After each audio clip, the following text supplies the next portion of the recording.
اور بے شک اللہ نے بنی اسرائیل سے پختہ عہد لیا اور اس کی تعمیل،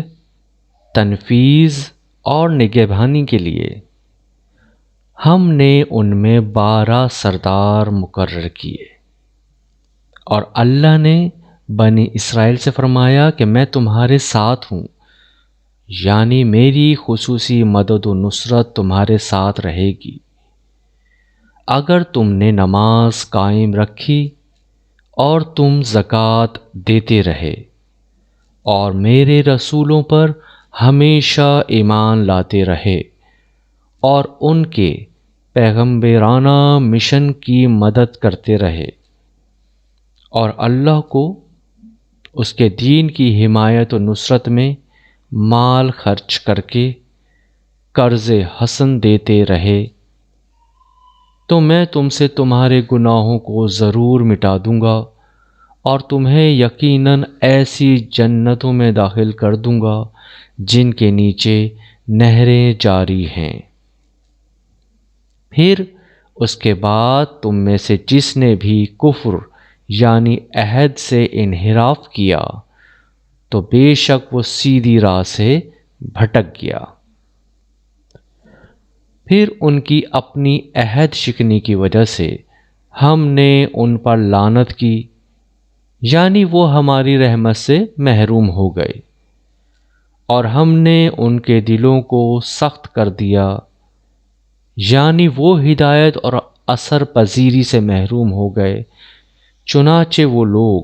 کتاب الہی کے کلمات کو ان کے صحیح مقامات سے بدل دیتے ہیں اور اس رہنمائی کا ایک بڑا حصہ بھول گئے ہیں جس کی انہیں نصیحت کی گئی تھی، اور آپ ہمیشہ ان کی کسی نہ کسی خیانت پر مطلع ہوتے رہیں گے سوائے ان میں سے چند ایک کے جو ایمان لا چکے ہیں، سو آپ انہیں معاف فرما دیجئے اور درگزر فرمائیے۔ بے شک اللہ احسان کرنے والوں کو پسند فرماتا ہے۔ اور ہم نے ان لوگوں سے کبھی اسی قسم کا عہد لیا تھا جو کہتے ہیں ہم نصارہ ہیں،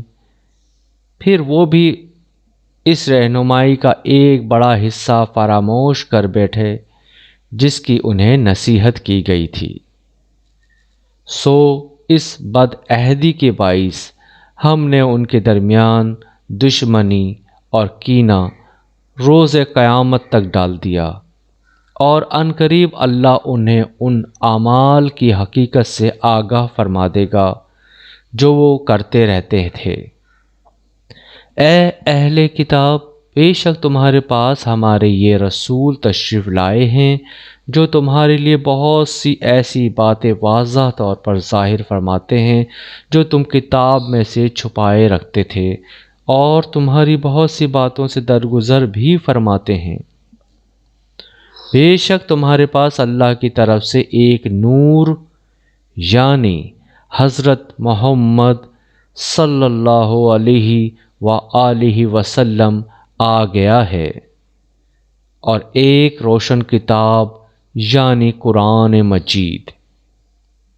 اللہ اس کے ذریعے ان لوگوں کی جو اس کی رضا کے پیرو ہیں سلامتی کی راہوں کی ہدایت فرماتا ہے اور انہیں اپنے حکم سے کفر و جہالت کی تاریکی سے نکال کر ایمان و ہدایت کی روشنی کی طرف لے جاتا ہے اور انہیں سیدھی راہ کی سمت ہدایت فرماتا ہے۔ بے شک ان لوگوں نے کفر کیا جو کہتے ہیں کہ یقیناً اللہ مسیح ابن مریم ہی تو ہے۔ آپ فرما دیں، پھر کون ایسا شخص ہے جو اللہ کی مشیت میں سے کسی شے کا مالک ہو؟ اگر وہ اس بات کا ارادہ فرما لے کہ مسیح ابن مریم اور اس کی ماں اور سب زمین والوں کو ہلاک فرما دے گا تو اس کے فیصلے کے خلاف انہیں کون بچا سکتا ہے؟ اور آسمانوں اور زمین اور جو کائنات ان دونوں کے درمیان ہے، سب کی بادشاہی اللہ ہی کے لیے ہے۔ وہ جو چاہتا ہے پیدا فرماتا ہے، اور اللہ ہر چیز پر بڑا قادر ہے۔ اور یہود اور نصارہ نے کہا، ہم اللہ کے بیٹے اور اس کے محبوب ہیں۔ آپ فرما دیجئے، اگر تمہاری بات درست ہے تو وہ تمہارے گناہوں پر تمہیں عذاب کیوں دیتا ہے؟ بلکہ حقیقت یہ ہے کہ جن مخلوقات کو اللہ نے پیدا کیا ہے تم بھی انہی میں سے بشر ہو، یعنی دیگر طبقات انسانی ہی کی مانند ہو۔ وہ جسے چاہے بخشش سے نوازتا ہے اور جسے چاہے عذاب سے دوچار کرتا ہے۔ اور آسمانوں اور زمین میں اور وہ کائنات جو دونوں کے درمیان ہے، سب کی بادشاہی اللہ ہی کے لیے ہے، اور ہر ایک کو اسی کی طرف پلٹ کر جانا ہے۔ اے اہل کتاب، بے شک تمہارے پاس ہمارے یہ آخر الزماں رسول صلی اللہ علیہ وآلہ وسلم پیغمبروں کی آمد کے سلسلے کے منقطع ہونے کے موقع پر تشریف لائے ہیں،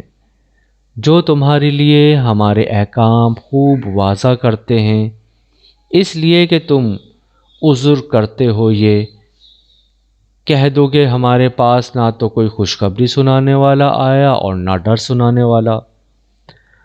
اب تمہارا یہ عذر بھی ختم ہو چکا ہے، کیونکہ بلا شبہ تمہارے پاس آخری خوشخبری سنانے اور ڈر سنانے والا بھی آ گیا ہے،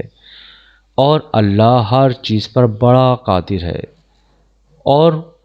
وہ وقت بھی یاد کریں جب موسیٰ علیہ السلام نے اپنی قوم سے کہا، اے میری قوم،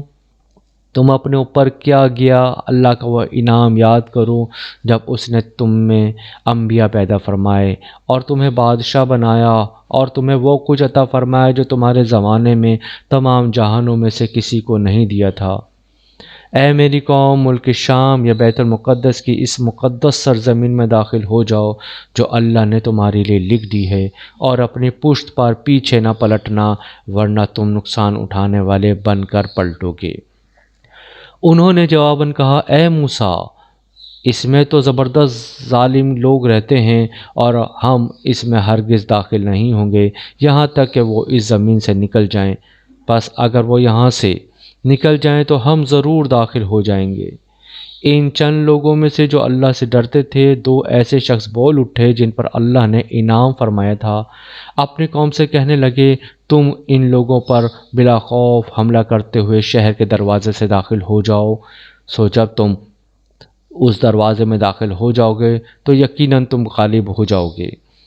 اور اللہ ہی پر توکل کرو بشرطے کہ تم ایمان والے ہو۔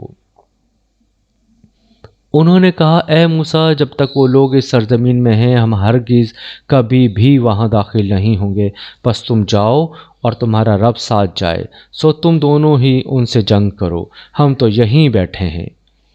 موسیٰ علیہ السلام نے عرض کیا، اے میرے رب، میں اپنی ذات اور اپنے بھائی ہارون علیہ السلام کے سوا کسی پر اختیار نہیں رکھتا، بس تو ہمارے اور اس نافرمان قوم کے درمیان اپنے حکم سے جدائی فرما دے۔ رب نے فرمایا، پس یہ سرزمین ان نافرمان لوگوں پر 40 سال تک حرام کر دی گئی ہے۔ یہ لوگ زمین پر پریشان حال سرگرداں پھرتے رہیں گے، سو اے موسیٰ، اب اس نافرمان قوم کے عبرتناک حال پر افسوس نہ کرنا۔